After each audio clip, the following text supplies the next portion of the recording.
Well, good evening, ladies and gentlemen, and welcome to this evening's Totally PC, where I'm delighted to be joined by a bard. Are you a bard?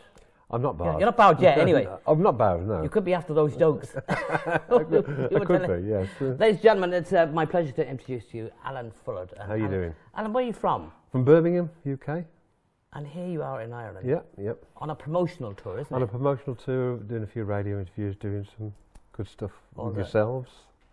Right, tell us about Alan the musician. Now, before we started there, we were talking about drummers. Now, drummers are the gods of bands. Yeah. Let's be honest here. They hold it all together. They are the engine room. Yeah, they are. We work here with a couple of ex-musicians who give us a hard time. But you started as a drummer. I started when I was 12 as a drummer. Played my first gig at a bonfire party, and somebody put a banger in the bass drum, and that was the end of the gig. As you do. But I come from a very big musical family. Well, I say very big. There was 4 boys and a mum and dad. We were all. Dad was a drummer. Mum was a singer. Did Dad play in a band? He didn't actually play in a band. My mum sang in a band. My dad and my mum were going to do something band-wise, but they got married and had a family instead. So that old marriage thing gets in the way, doesn't it? But just out of curiosity, now, what sort of singer was your mum? My mum was she was a dancehall singer with a band. Lovely. And she was very, very good. A big band, like? There was... Joe Loss? No. Edmondo Ross? A saxophone, piano, trumpet, drums, bass. There was about 8 or 9 of them, I believe. Yeah. That's a big band. Yeah. So that would have been the 50s? That would have been the late 40s, early 50s, Yeah. Good time for music. Yeah, great time. That time is criticised a lot because the 60s took over.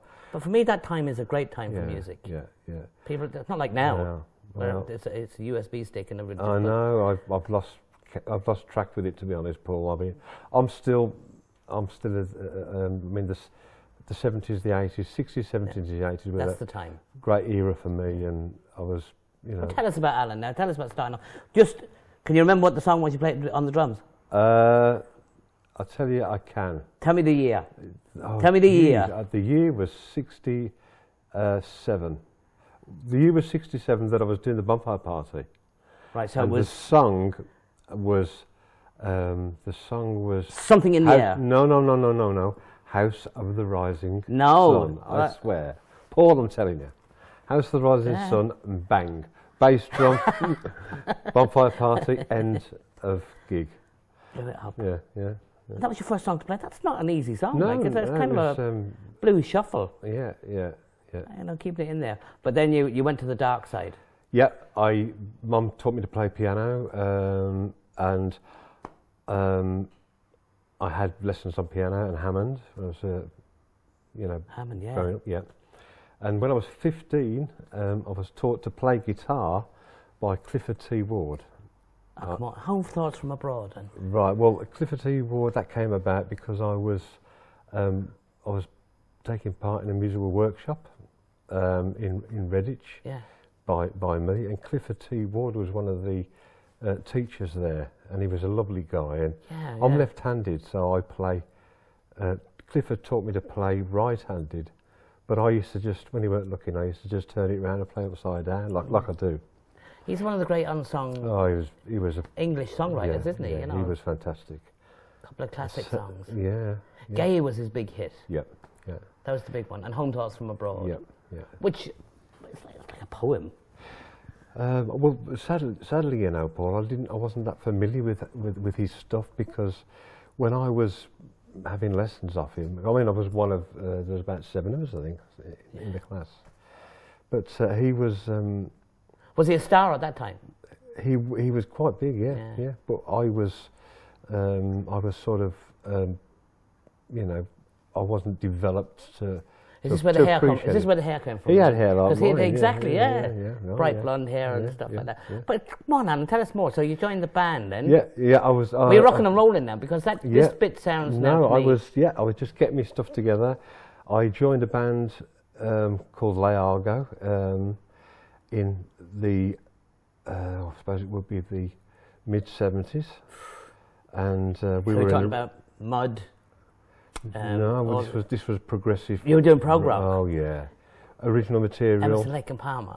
Theatrical rock, yeah. I was a keyboard player, a lead vocalist, synthesizers, and I used to have, quite a lot of them around me. And Genesis, Peter Gabriel, that kind of thing. Yeah, that kind of thing. And we used to play with bands like Magnum, and we were headlining that because we had a record out. We had a big following in Birmingham, and then that transpired to when that come to an end. The basis, the nucleus of that band, got Sumo Giants together. All right. And we done one record with Jeff Lynne from ELO. He produced the record. Tower of Babel, yeah. What? Just hold on a minute. Jeff Lynne. Jeff Lynne from ELO, yeah. What? Yeah. He's the god among. Oh, he's the god amongst. He's the man. Yeah, he's the man now, isn't he? At the moment, everything. And we done that at Trident, where I believe Queen done Bohemian Rhapsody. Yeah. It was the studio at the time. It was a fantastic experience. You must have been buzzing at this stage. Oh yeah, like a light bulb. Yeah. And what was the story? Were record companies after you? Well, no. We done the record, and it was a funny time in music. Punk was still doing. Was bubbling under. Yeah, still doing big stuff, but we were still playing. We were playing bands. We were headlining places like the Marquee, the Music Machine, the Fridge. The Marquee. Fulham, you were headlining the Marquee. And we played there with Ingsley Malmsteen. He was. It actually said in the Melody Maker when we've done it as a support. We've done it as a support. It said Sumo Giants plus Bruce Springsteen. And when we got to the Marquee, there was hundreds of Chinese guys waiting to see the boss. Wait to see Bruce Springsteen. But of course, it was a misprint. So whoever rang in the ad got it wrong. Oh yeah. But we did that. He spells his name Y-G-A-N. Yeah. We did that with Ingsley, and what a fantastic night. What happened? It sounds to me like success was just at the door. Success was we had great gigs. We had some great times. We were doing satellite TV from London, satellited to Japan. We had some really good things going for us. At that time, I was endorsed by Casio. Yeah. They give me tons of gear. Ray, my brother, was endorsed by Premier. So you're getting all this gear for nothing? Yeah. We'd done a tour for the Guinness Book of Records where we played, I think it was 25 cities in 5 days on the back of an Arctic truck in London. We brought London to a standstill, yeah. Is there any film of this? Well, there would be, yeah. We went out with John Conte. The boxer? The boxer, yeah. We raised a lot of money for I think it was the Heart Foundation. Brilliant. But fantastic time, Paul. Now, but unfortunately, I know too well about these stories. Yeah. Where does it go wrong? What happens? Well, people. It's rock and roll. It's rock and roll. That's the thing.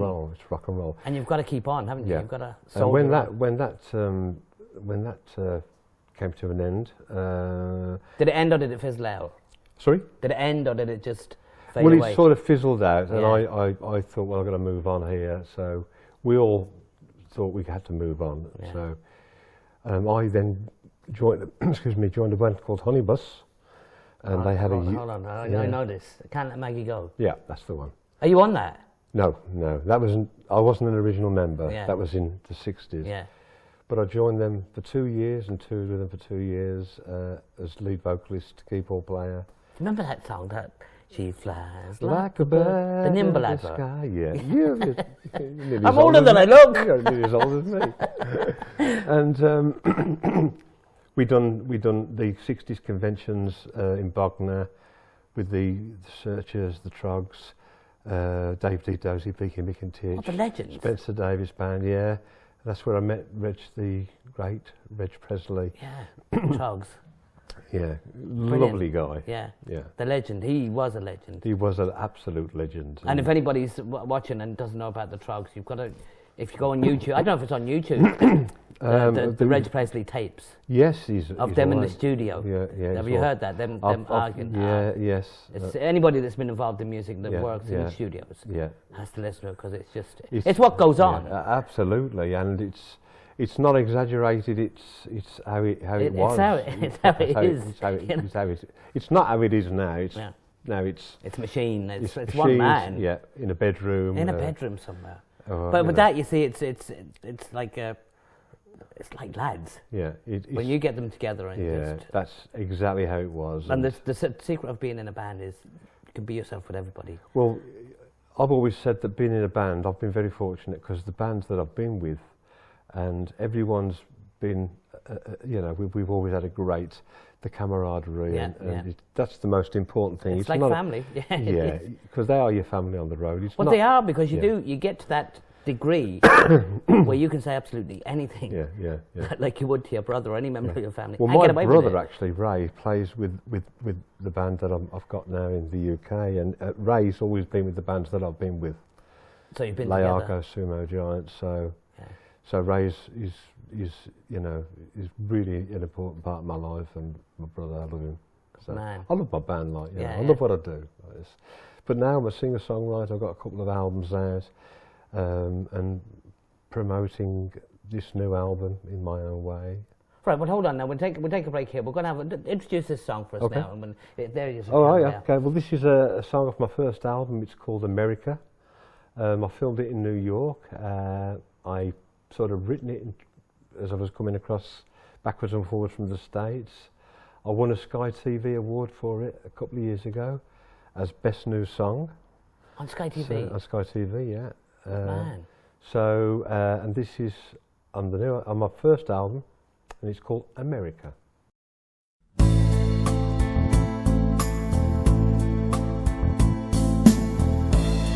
Been awake the longest time, thought I'd walk for miles and miles, try to find another way to get across downtown before too long. But when nighttime comes around, I'm leaving in the morning.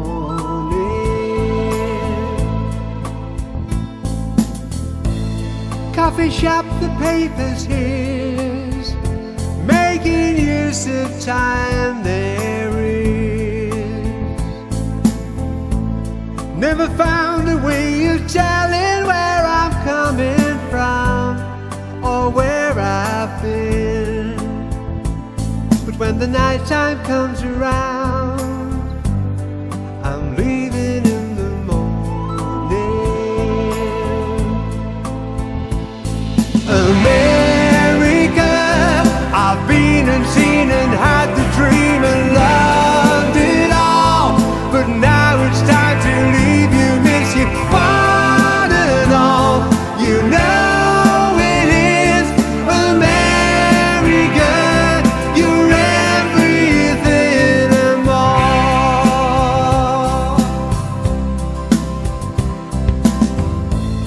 City always seems so bright when you look through tired eyes. I thought I heard a man there singing in a Macy's queue. He might be blind, but when the nighttime comes around, I'm leaving in the morning. America, I've been and seen and had the dream and loved it all, but now it's time to leave you, missing one and all.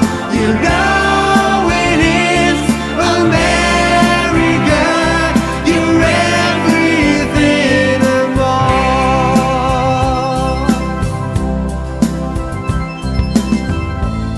When there's really precious time, the subway never seems to end. I thought I'd take a train and go back to Manhattan soon to see old friends. But when the nighttime comes around, I'm weary in the morning. But when the nighttime comes around, I'm leaving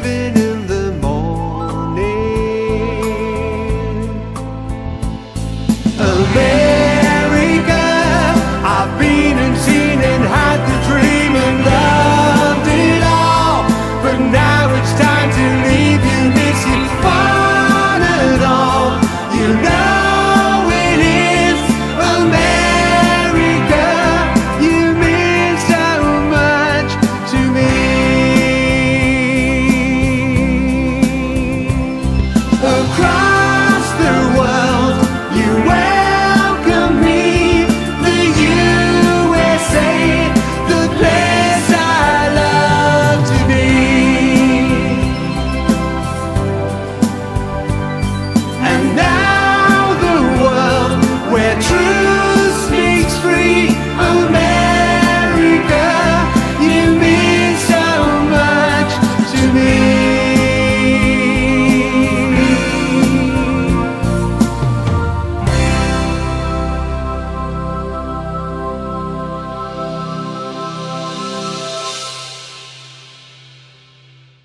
Stuff, Alan. That is absolutely Thank you. fun. Tell us a bit more about the inspiration for that now. Just well, obviously, yeah. Everybody that I'm involved with knows that I have an affinity with America. I love America. My girlfriend and my manager, who died sadly before Christmas, she lived in Texas and she was my American management, we had some big plans to do bits and pieces out there, but sadly she died, like I say. But sorry, Paul, what was the question? The inspiration for the song, America, obviously was America. Yeah. So no, it was. I just had this great idea. It's when you're coming back from the States, it's always sad, and you know, there's something that leaves. You know, it just leaves a little bit of an empty space coming back from the States, because it's such a great place. So for all its trials and tribulations, in modern day, it's still a fantastic country. Well, every country on the earth, I think, has got these idiosyncrasies. Yeah, idiots. Yeah, idiots. Yeah, oh yeah. We've all got them. We've had them here for long enough. I know. So, we've still got them. I'm not allowed to say that. But that's how the song came about. I sort of written a bit of it in Great Britain and. When did you decide I'm going to go the singer-songwriter route? Well, I've always been a singer-songwriter. Mum, bless her, she died before Christmas as well. She used to write lyrics, and she used to encourage me to be with bands. And my brothers, my mum and dad were my biggest inspirations. They were my biggest fans, and if I wasn't writing a song or doing something, they'd want to know why, you know. That's it. That's but great. They though, were fantastic. Yeah, that is so. My dad and was when we were on the same. Yeah, when we were on the road with Leago and Sumos, my dad actually, he used to do the lights, and he used to work a laser. He used to work one of the lasers. He was on the road. Yeah, he was on the road with you. Oh yeah, doing the laser. When he was well, yeah. We were the first band, I think, in Birmingham to use low-powered lasers. They looked like little silly things now, like 5-year-olds playing. But I'm getting this image in my head of Hawkwind / Spinal Tap. No, we used to have a backdrop, a great backdrop, and we used to have a laser coming out this backdrop's eyes, and very spooky in the 70s and 80s, but it was visual, wasn't it? But very original, and we were a very original band, and we had a big following in the UK. We should have done it, but you know. It's about now and tomorrow and the rest of your life. It's not about yesterday and today. And the sumo giants were big in Japan. Pardon the pun. Yes, we used to do satellite TV from the Limelight Suite in London, and it was satellited to Japan. And we had a good following out there. We were going to go out there for 10 weeks. Well, we've got a clip. Oh yeah. Got a clip of the sumo giants now. This is you can tell us about it when we come back. Here it is now. You can tell us now about it now when we come back. I will, Paul.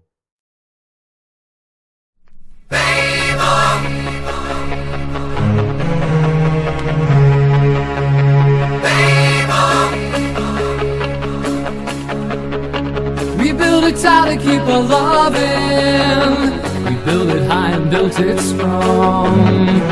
Brick by brick, stone by stone. Where did our love go wrong?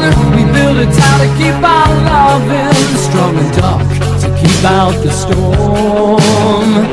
But a love without light is love without love. Now you don't talk to me, and I don't talk to you.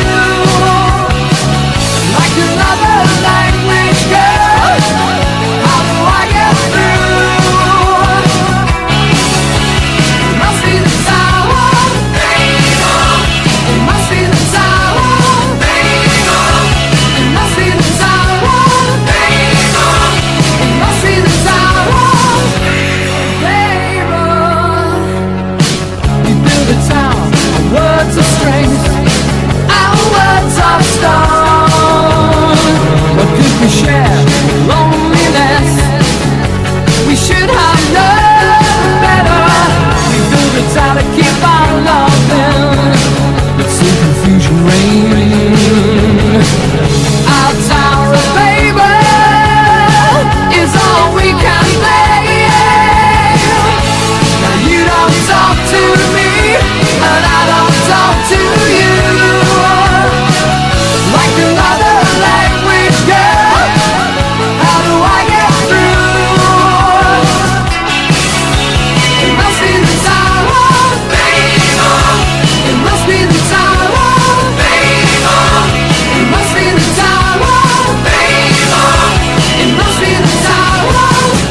incredible. Yeah. Tower of Babel. Yeah, Tower of Babel, yeah.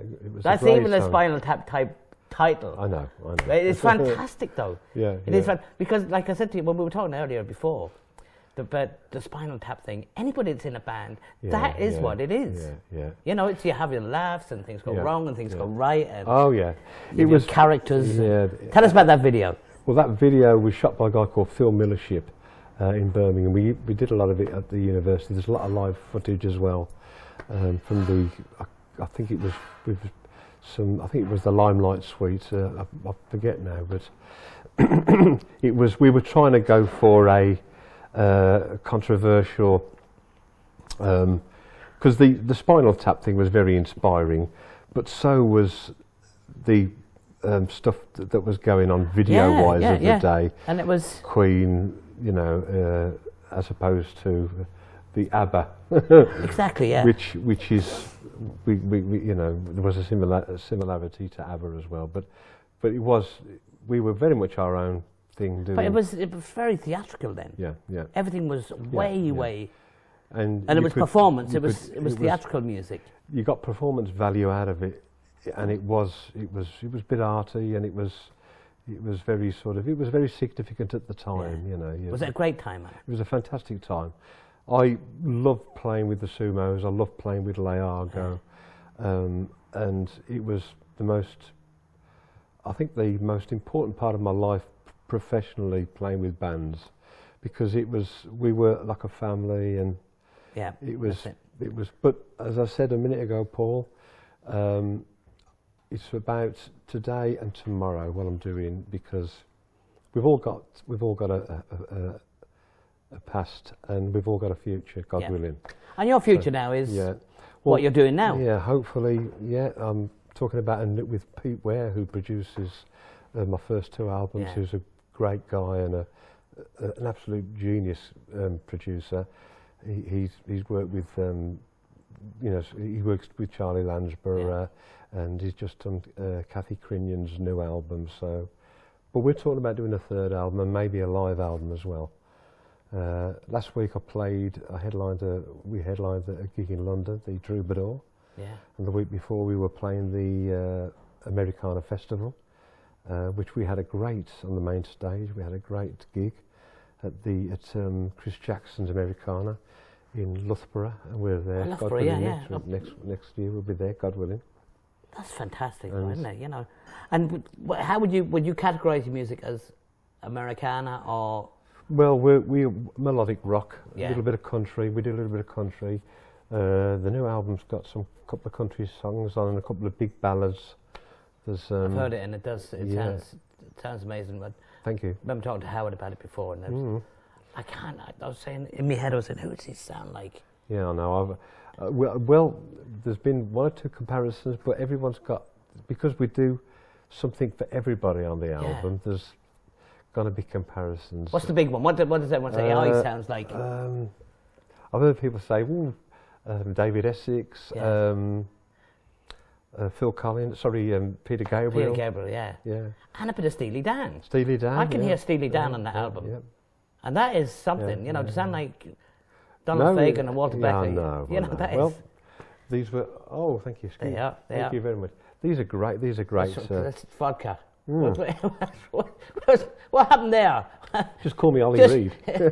Where'd that come from? That was... Another 4, please, with coke in. Well, here, Alan, while you're having a drink, we'll have another look at another video for you. Right now, what's this one? This one is a song called Heartache, a bit of a country song, and again, great radio song.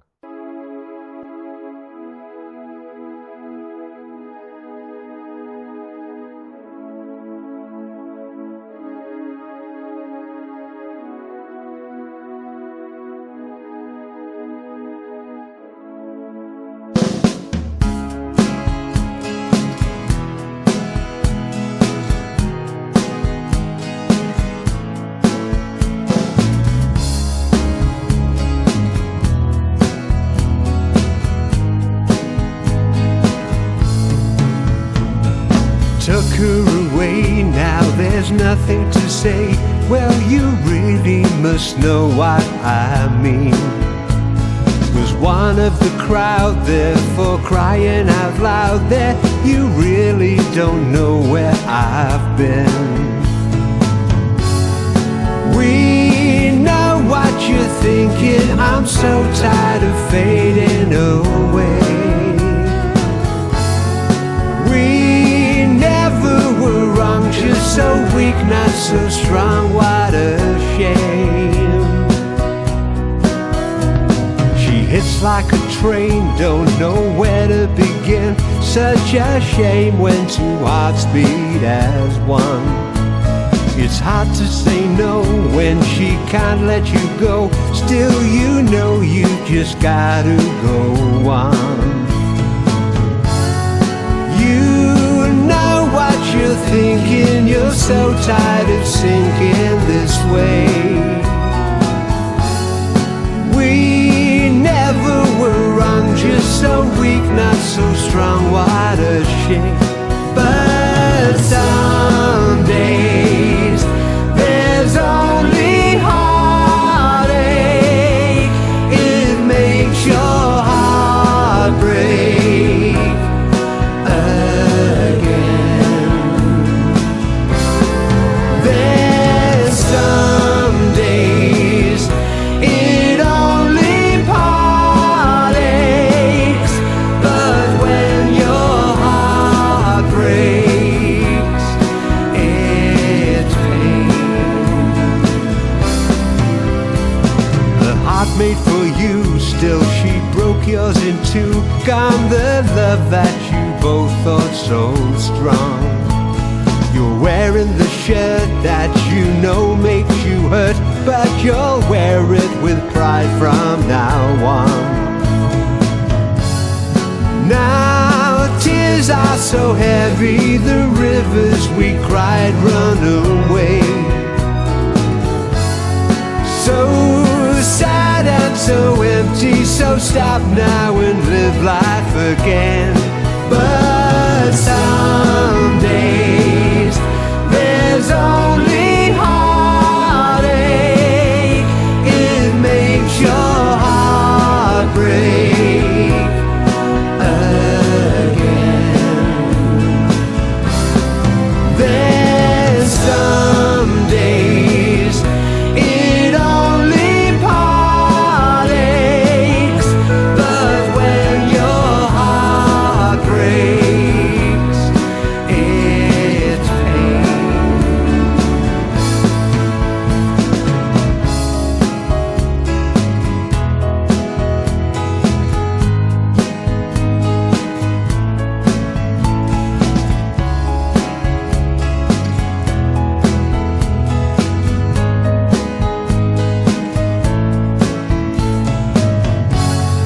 You know what you're thinking, you're so tired of sinking this way.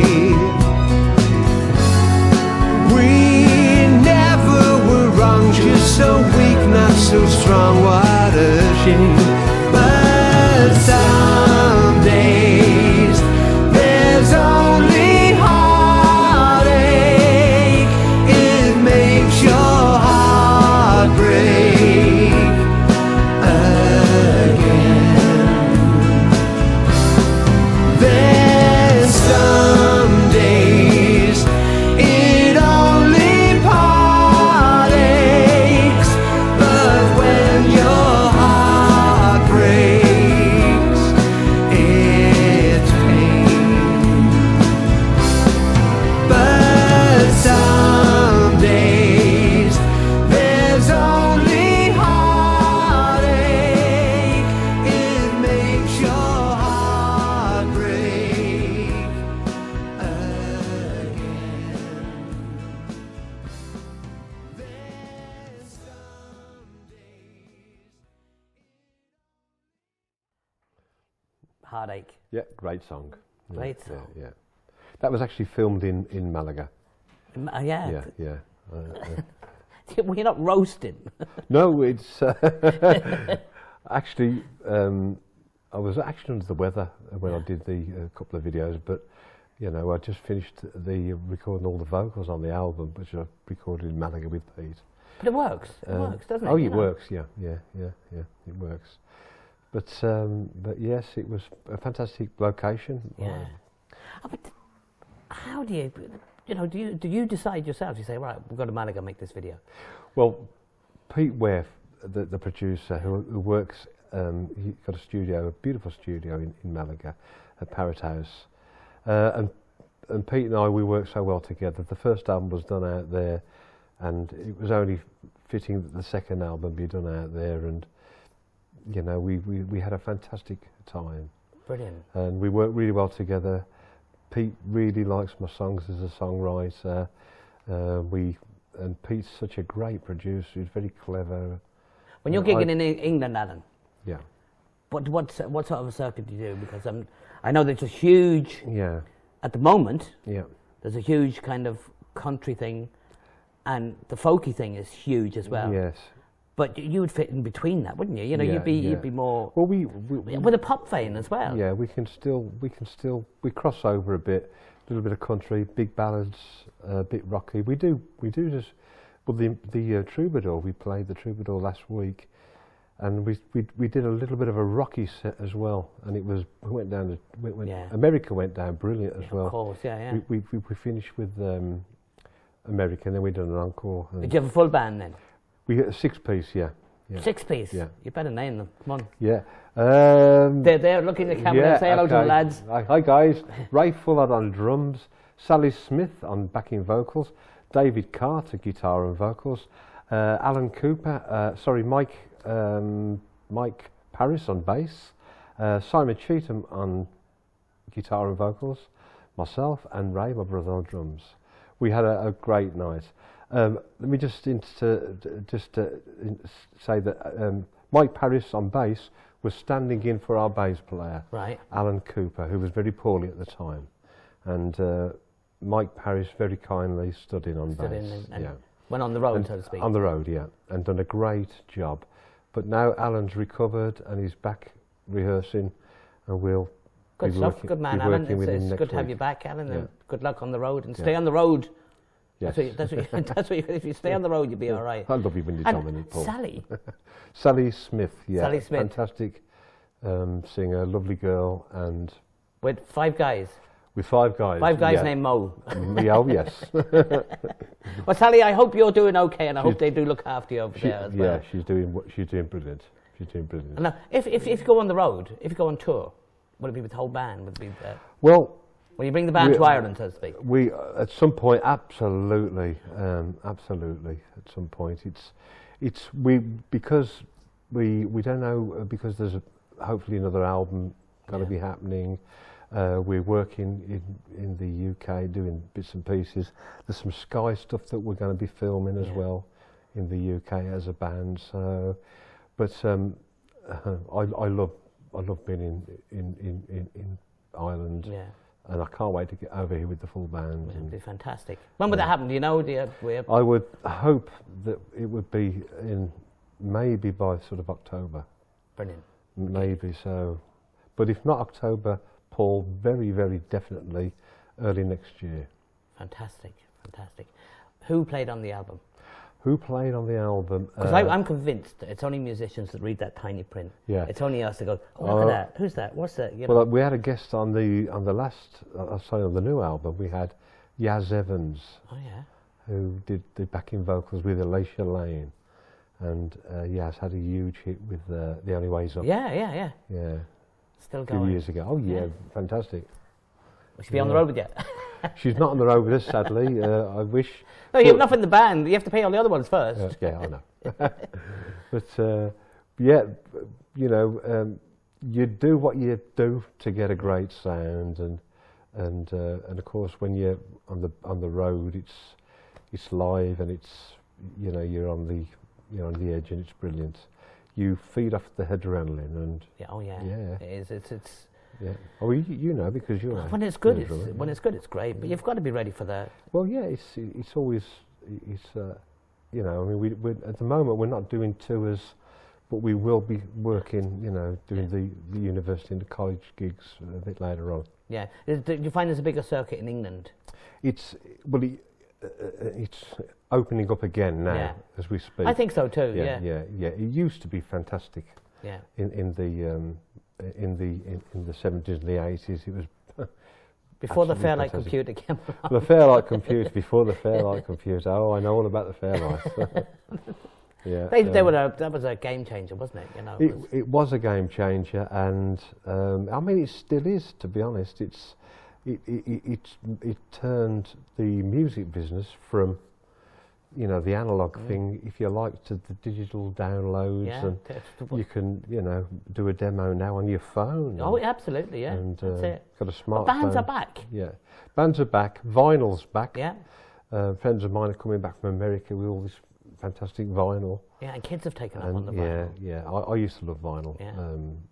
You know, the warm, crackly sound. Absolutely. Do you release your stuff on vinyl? Yes, we had. My albums at the moment are only on CDs because we haven't done the album thing yet, but the vinyl thing yet. But God willing, we will. So fantastic. So you know, yes, hopefully. Yeah. That's it. Well, Adam, look, it's been absolutely fantastic. The album is called. It's called In My Own Way. In My Own Way. Yeah. And it is absolutely. But anybody that. Get out there and get it. Is it available in download on all the new... Download iTunes, Amazon. Yeah. I believe it's in HMV in Ireland. I strongly advise people to have a listen because it doesn't portray you... I'm looking at you, you think you're a hard rocker. Yeah. And it's not. It does sound like David Essex. It does sound like Steely Dan. It does sound like Phil Collins. Well, there's a bit of everything for everybody. This is what the music business has taught me. In all the years I've been in it, is you don't pigeonhole yourself. No. You do something that pleases everybody. Yeah. Something for everybody, and like I say, this is a good example of that. There's a bit of tongue-in-cheek in there as well. The tongue-in-cheek one's for you, Paul. Well, we'll discuss that after. Yes. Alan, the very, very best of luck. Yeah, thank you, I'll Paul. let you introduce the last song for us. Okay, this is a song called... Plug the album. Tell them where they can get it, the whole lot. Yeah, the album's available on iTunes as a download, Amazon as a download or as a hard copy. It's in HMV in Ireland, so I believe, or if it's not now, it will be very soon. It's called In My Own Way, and this last video is called Hanging On Forever. Hanging On Forever, and Facebook and all that, you've all that? Yes, I'm on Facebook, and please find me on Facebook. My name's Alan Fullard, and find me on YouTube, and have a look and give us a comment, and see you very soon. What I do for you, 'cause I know it gets me through, but I'm tired of hanging on forever. There's no such thing as settle down when constant waves are all about you. It's just no good pretending you're the girl for me. But I was blind, but now I find my eyes can see what I do for you, 'cause I know it gets me through, but I'm tired of hanging on forever. What I do for you, 'cause I know it gets me through, but I'm tired of hanging on forever. Yes, I'm tired of hanging on forever. I pinch to see if I'm awake, but all this time, no, I'm not sleeping. What's the difference when it all goes up in flames? I feel the heat, you've got me beat, these silly games. What I do for you,